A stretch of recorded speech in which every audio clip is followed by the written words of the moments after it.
All right, folks, let's talk about what happened last night because the mainstream media is going to spend the next 48 hours trying to explain it away, minimize it, contextualize it into oblivion, and we are not going to let them do that. Not here, not today.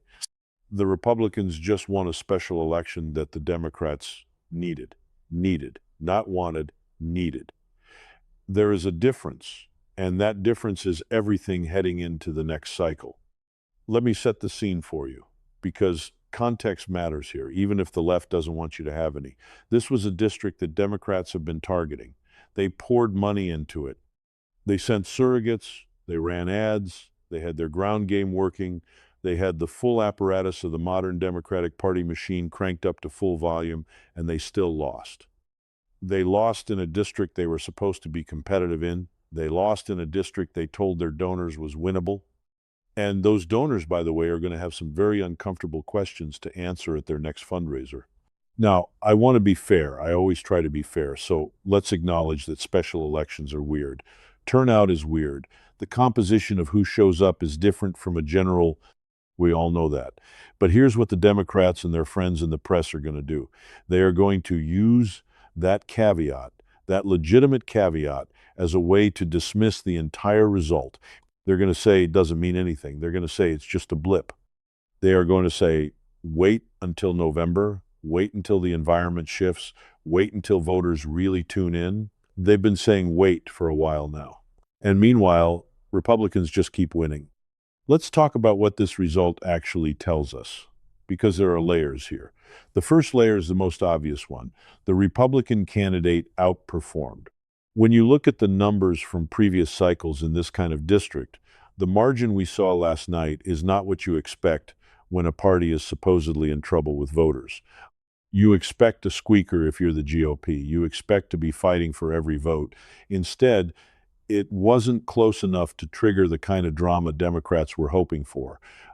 It wasn't the nail biter that lets you spin a loss as a moral victory. It was a loss. Clean, clear, documented. The second layer is about messaging. What did the Republican candidate run on? Because this matters enormously. They ran on kitchen table issues, cost of living, grocery prices, the price of gas, the price of housing, the things that actual people in actual households talk about when they sit down at the end of a hard day. And what was the Democrat talking about?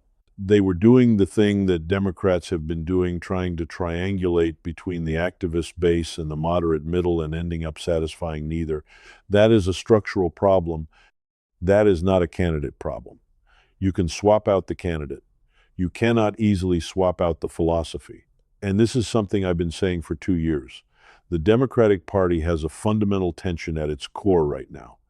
The people who show up to primary elections, who give small dollar donations, who volunteer on campaigns, they want a very specific kind of politics. They want the progressive agenda. They want the full suite.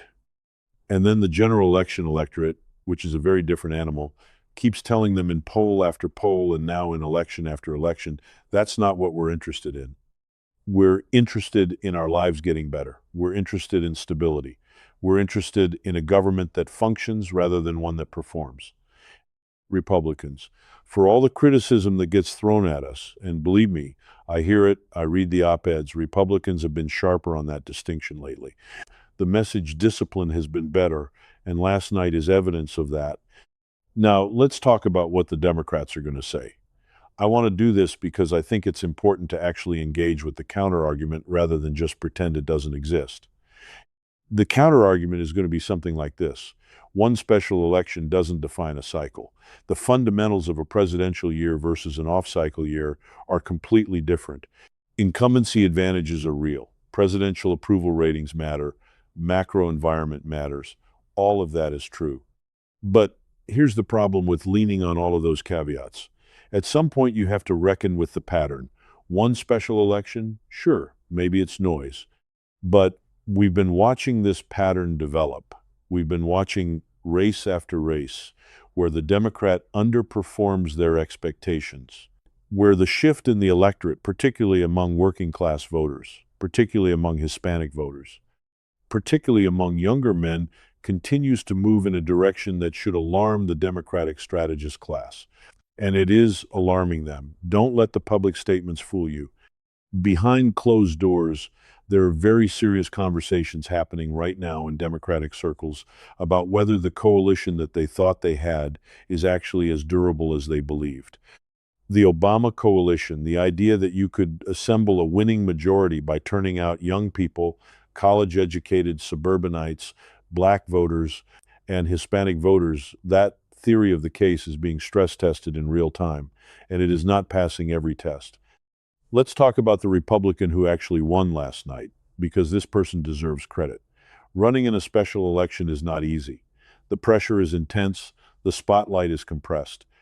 You don't have the luxury of a long campaign runway to introduce yourself to voters and correct early mistakes. You are on immediately from the moment the race is called. And this candidate handled it.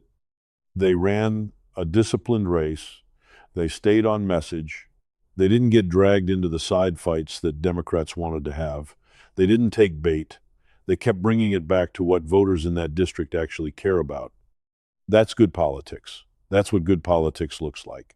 And Republican Party leadership deserves some credit for identifying the right candidate and giving them the support structure to execute. Now, there is a version of this conversation that I want to avoid, which is the overconfident version. I've seen too many elections where one party celebrates a win like the war is over. It's not over. It's never over. The 2024 cycle was supposed to be a red wave. Remember that? People were talking about a red wave. And there were gains, real gains, but it was not the wave that some people projected. Overconfidence is a trap. I'm not going to fall into it. I don't think Republican leadership should fall into it. And I'd encourage our viewers to hold that same kind of disciplined perspective. But disciplined perspective does not mean refusing to acknowledge good news when it comes. And this is good news. This is legitimate good news. The kind of good news that has real implications for recruitment, for fundraising, for the morale of the party apparatus heading into a more consequential set of elections down the road.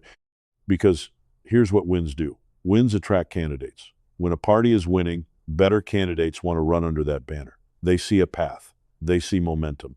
They see the possibility that the investment of their time and reputation is going to pay off.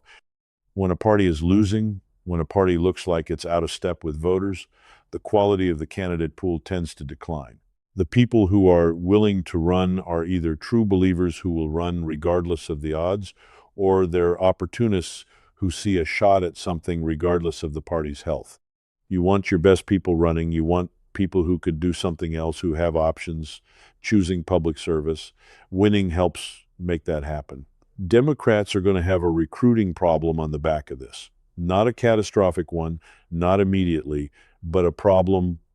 The story of we can compete in these districts just got a little harder to sell. Let's talk about money, because money is the oxygen of modern politics, and we can't pretend it doesn't matter. Democratic donors are already, and I've been watching this, I've been talking to people who have visibility into these conversations. They are already in a kind of wait-and-see posture that is very different from where they were 2 or 3 cycles ago. There is donor fatigue. There is a growing skepticism about whether the money is being spent well. When you lose races you've invested in, the question that follows is, what did we get for that? And when the answer is a worse outcome than we expected, the checkbooks close a little bit. That's going to have ripple effects. Republican fundraising, meanwhile, tends to improve when there are wins to point to. Donors like backing winners. Donors like feeling that their money is going into a machine that actually works. Last night's result is another data point in that direction. I also want to spend a few minutes on the national political environment, because special elections don't happen in a vacuum. They happen inside a broader context of what voters are feeling, what they're reading, what they're living through. And right now, the national environment is one where the incumbent party, whichever party is seen as responsible for the current state of affairs, is dealing with a real accountability moment with voters. People are still feeling the hangover of the inflation that hit in the early part of this decade. I know the official numbers look better. I know the economists will tell you that inflation has come down significantly. But there's something that economists sometimes underestimate, which is the psychological weight of price levels versus price changes. Prices went up dramatically, and then the rate of increase slowed. But the prices themselves didn't come back down. Your grocery bill didn't get cheaper. Your rent didn't get cheaper. Your mortgage rate, if you were trying to buy a house in the last 2 or 3 years, was punishing. And voters remember that. Voters carry that with them. They're not looking at a chart of CPI. They're looking at their bank account, and when they look at their bank account and then they look at the political party that was in charge during the period when things got harder, they draw conclusions. Those conclusions are hurting Democrats. And last night's result is one more expression of that. The Democratic response to this has been, for a long time, to focus on a set of issues where they believe they have an advantage: abortion rights, reproductive freedom. This has been a mobilizing issue for the Democratic base since the Dobbs decision. And there's no question it drove significant energy in 2022. The question is whether it's still doing the same work in 2024 and beyond. Based on last night's result, the answer appears to be not as much as they need it to. Not in every district, not everywhere. That's not to say it's irrelevant. It's not. It is still a real issue that moves real votes in certain places. But the Democrats who believe that the Dobbs backlash would be a permanent wave that would carry them through indefinitely, that theory is getting complicated. Because you can only run on one issue for so long before voters say, okay, but what else do you have for me? And the what else is where Democrats have struggled to close the sale. Republicans, meanwhile, have done something interesting on this issue, which is essentially to localize it, to say, this is a state issue, states will handle it differently, here's where we are in this particular race. And that's not a perfect answer. There are plenty of Republican candidates who've gotten into trouble navigating this question, but it has been, in many cases, sufficient to prevent the issue from being the defining one, sufficient to let the economic conversation happen. And in the economic conversation, Republicans are, right now, in a better position. I want to address something that I know is on a lot of minds, which is the question of party identity. There's been a lot of internal conversation over the last several years about what the Republican Party is, who it's for, what it stands for. Those conversations are real. The tensions are real. I'm not going to pretend they don't exist. But what's also real is that at the level of actual elections, the party has shown an ability to win in places it wasn't supposed to win, to expand the map in ways that should have Democrats worried. And last night is another example of that. The Democratic Party, on the other hand, is dealing with its own identity crisis that is, if anything, more acute. You have a progressive wing that feels like it's been consistently sold out by the establishment. You have a moderate wing that thinks the party has moved too far left and alienated the voters they need. And you have a leadership apparatus that is trying to hold all of this together while also figuring out what the message for the next cycle even is. That is a hard problem. That is a harder problem, I would argue, than what Republicans are dealing with right now. Because Republicans, whatever the internal debates, have a relatively clear general election message. It's about the economy, it's about security, it's about a government that doesn't get in your way.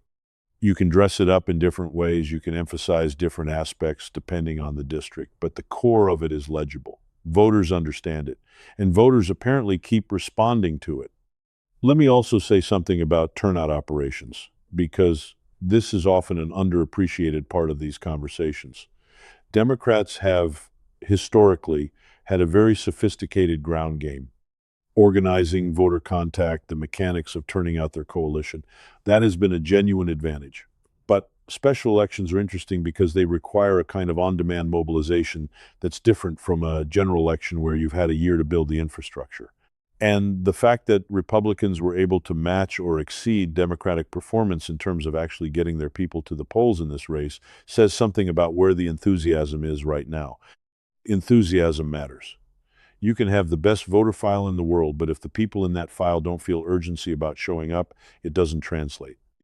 Democrats are dealing with an enthusiasm gap in certain parts of their coalition. And Republicans are dealing with actually a fairly energized base right now.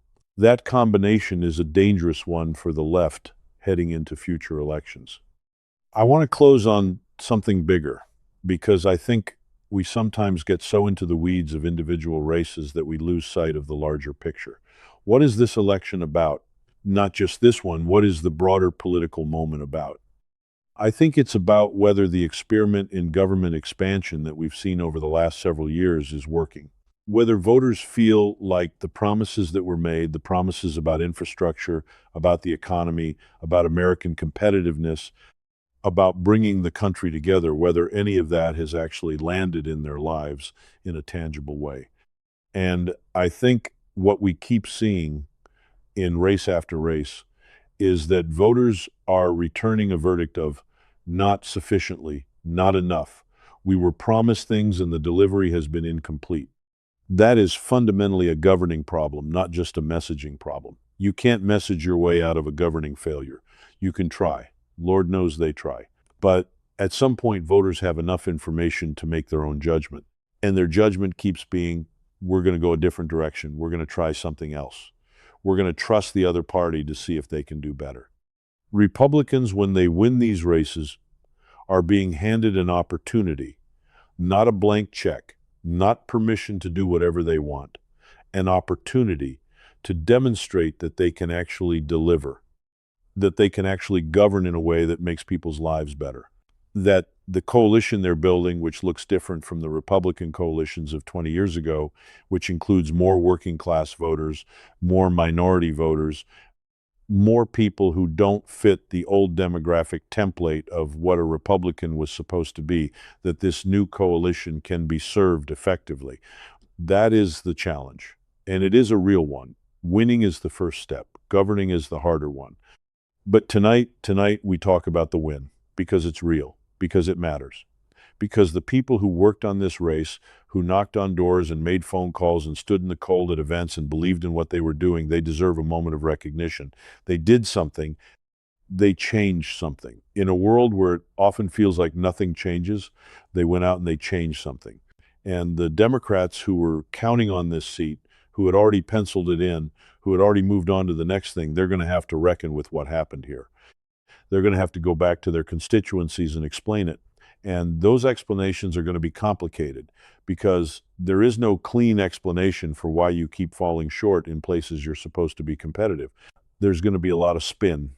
There's going to be a lot of this doesn't reflect the broader environment. There's going to be a lot of wait until the next one. I've heard all of it before. I'll hear all of it again in the next 24 hours. But here's what I know. The scoreboard doesn't lie. The votes are counted. The result is in. And tonight, Republicans won. That's the story. That's the whole story. And no amount of contextualization is going to change it.